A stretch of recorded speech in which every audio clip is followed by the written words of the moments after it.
Hey everybody, it's Chugga Conroy, and today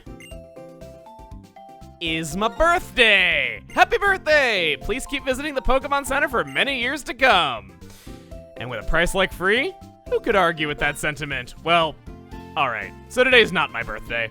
The thing is, I was planning on covering this topic on my actual birthday, but then my birthday was during PAX, and then I came home with a viral infection, and then I needed my appendix out. Actually, no, my appendix came out a little bit before my birthday, so never mind, that excuse is completely moot. But point is, a lot of things pushed it back, and I had to do a little bit of cheating the clock so we could actually see this before having to wait another year. I am thinking of the greater good.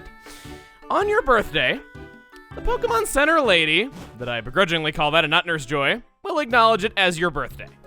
In addition, any place that is in perpetual fog will not be in perpetual fog for this one day only. Under normal circumstances, we would not have been able to even come close to seeing that Ace Trainer down there and all of the water on Route 14. The only other place like this is Route 15, where now we can actually see beyond the Pokemon Transfer Lab and the things that would be behind it. It's just a field of the same tree copy and pasted over and over again, so maybe they didn't want you seeing that, but pretty cool that on your birthday you gain the ability to move clouds. The next thing that you can do on your birthday, well, not anymore, you can't, is that when the online service for this game still existed and Pokemon Global Link supported Gen 5 and all that other good stuff, you could connect to Pokemon Global Link on the day you have set on your birthday on your Pokemon Trainer Club account, or Daisuke Club account if you're talking the Japanese version of this game, because it's actually quite different. By connecting to that on the date that you have set as your birthday on whichever club account, you would be able to receive a Togekiss. That white version players, you didn't have 32 version exclusives over Black overall, you only have 31. Yeah, I'm not salvaging this. Last up, if we go to the musical hall in Nimbasa City and talk to the theater owner, happy birthday! I've got this festive prop to give you. It's a cake from me, the owner. Of course, this is a prop, so you should attach it to your Pokemon and not eat it. By the way, even if today isn't your birthday, I won't take it back. Why? Because I'm the owner.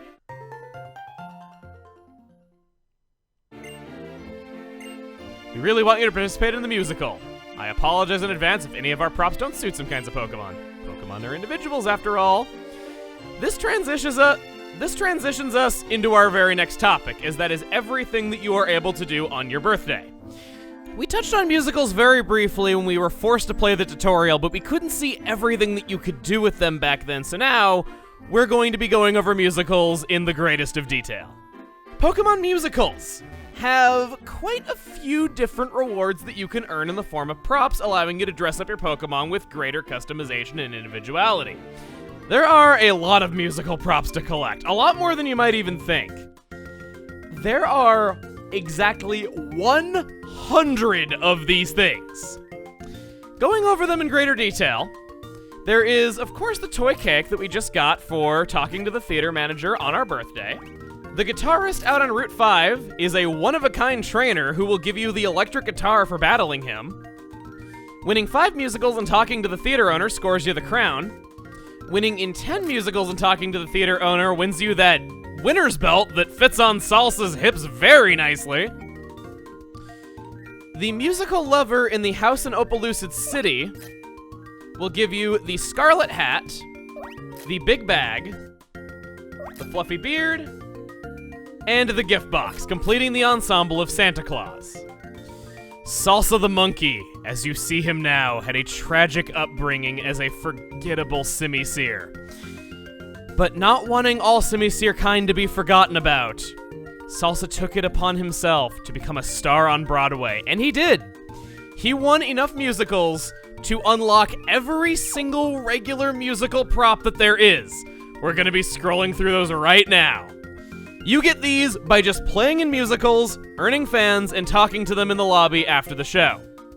Keep tabs on which type of musical you earn each prop from, because after you play in a certain type of musical, your fans will give you more props that will help you to win at that particular type of musical.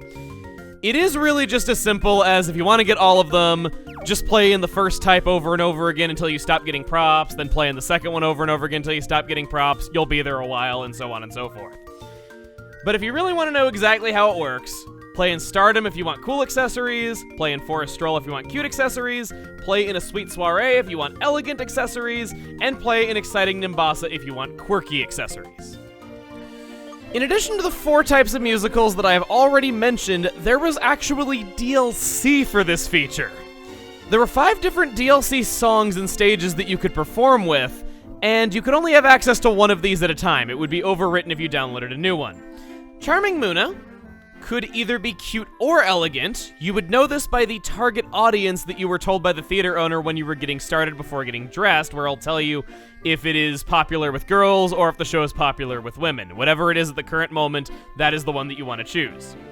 Pokemon Smash was similar, where it could be either quirky or cool. Quirky if it was popular with boys, cool if it was popular with men. Carnival Pokemon was benefited by cute accessories. Meloetta could either be cute or elegant. Cute if it was popular with girls, elegant if with women. And Carnival Ludicolo, second time they've used the word carnival, but we'll forgive them because they have punctuation this time. That one was always quirky. I don't have access to these songs or stages, but if you want to see what they would have been like, well, you've been able to for a little bit now because I have been showing them to you. We are, however, actually going to play in a musical today, though not alone. Actually, that's a lie. I don't have any friends, so I'm actually just going to be playing by myself through this. We're going to go through DS Wireless Communication, and we're going to see if anyone around us in the immediate area happens to be playing this mode right now. Salsa, after everything you have done, this is going to be your finale performance. I think we're going to see you off with A Sweet Soiree. You only need 2 people to do this. The remaining slots will be filled up by the AI automatically. Welcome to the musical. I'm very pleased with your participation. Participants for this musical are... Nitsa. Sounds like some kind of foreign insult. Blair with Salsa. Eiley with Broylin. Whitlia will participate with Golden Pant. And the show you'll be performing is A Sweet Soiree. That is a popular show among women. Well, without further ado, this text speed is very slow. I think I'm gonna go pretty simple. I liked those little bows that are on each of the ears so much because they fit on so nicely. They look like a natural part of its design, and I didn't want to take that away from it. That's why I also went with the belt. It also looks like it naturally fits onto it very well, and I thought the rose and the umbrella would probably do pretty well in an elegant show. We're gonna go with that, and we're going to click OK. Last thing I want to mention about how musicals work internally is that this is completely awful. It is the worst thing about it. Your opponents can be shiny. Thankfully, I don't know this because it happened to me, but because I found people talking about it, and that does not seem to be widely documented at all. But enough talk of awfulness. Golden Pants costume kind of already does that well enough as it is. Let's give them a finale performance they will never forget.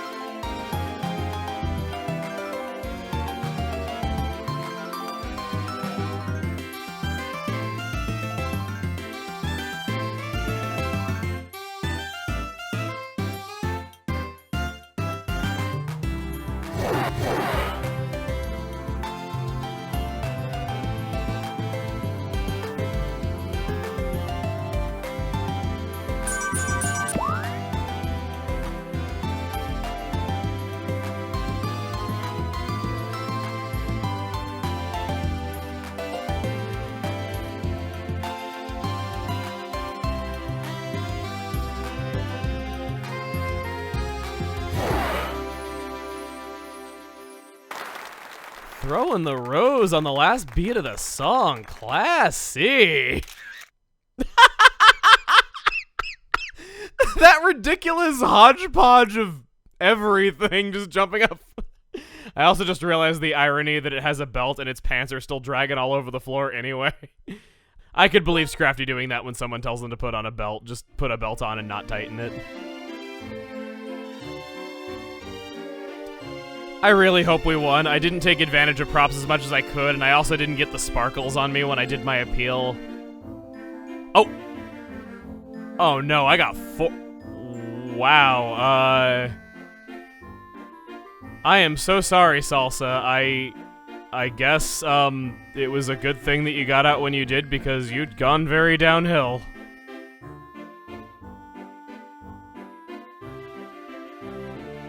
Wait, hang... Wait, no! Did Golden Pant win? Dress-up performance is very cool.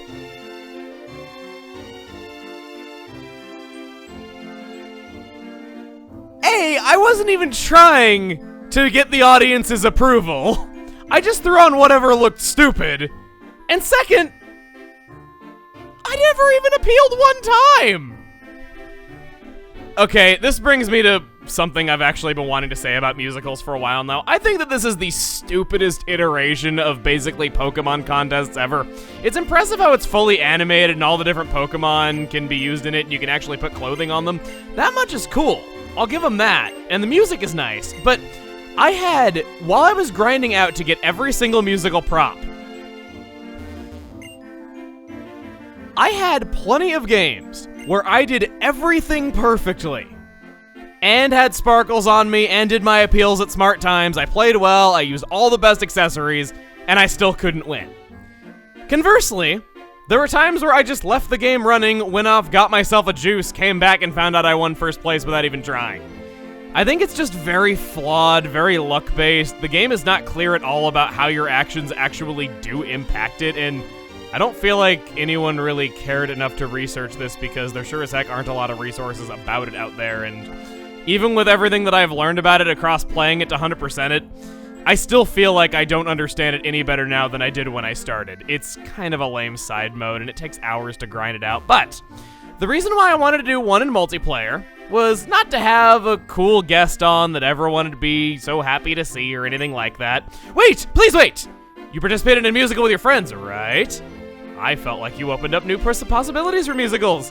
That's why I feel impelled to give you this present. Please accept it. I thought he was going to say that's why I feel impaled. Tiara is gotten by simply participating in one multiplayer musical.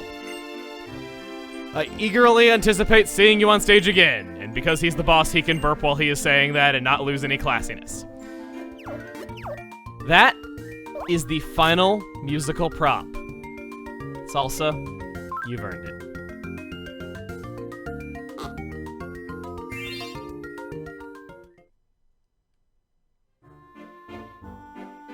Please visit us again. Sorry, it wasn't your taste in fashion. Upon collecting every single musical prop, that is an upgrade for your trainer card. Oh, fitting. It's pretty in pink now. That was over pretty quickly, but I think 100%ing an entire side mode is pretty good for one visit, so next up we're going off to Undella Town. We're going to the Imperial Villa, and I'm guessing that they're just so rich that they're able to afford machines that can detect disruptions in the space-time continuum. That's my only explanation for why this and Black City are the only two places that care if you've cheated the clock. Makes sense. So I've grinded up a whole bunch, and I've battled against all of the riches. Starting with little Draco here. You're awesome. I don't mind giving you a little credit. Ah, high compliment coming from little Malfoy. Gotcha. There are all of these, you know, they just battle them. You start out by just battling him, and then the very next day if you come back, you battle him, then you battle his sister, and then it just kind of goes up from there until you've battled against all 6 of them in a row without losing. It's a complete defeat. The riches sincerely wish every success to you in the future. These are just regular trainer battles, with the main challenge just being that you fight them one after another. Because of how time-consuming that is, I don't see it as too important to really show you. It is just kind of grindy. However, sigh, I guess it's still too early to identify myself as the head of the family. There is one of these trainers that is worth seeing. This old man. He played twice. Ho ho ho! The old Pokemon battles with the entire family. We all had a good time. What's so special about him? His name. The father of the multi-billionaire over here is named Zillion. That is... I don't know if it's my favorite fictional name of any character ever, but it's pretty high up there. They're just regular trainer battles. You get a lot of money for beating them. After you've beaten all 6 of them, you can't rematch them, unfortunately. How about we watch their TV while we're in here? Get to pretend. The Waving Weaving Walk. Wawok for short.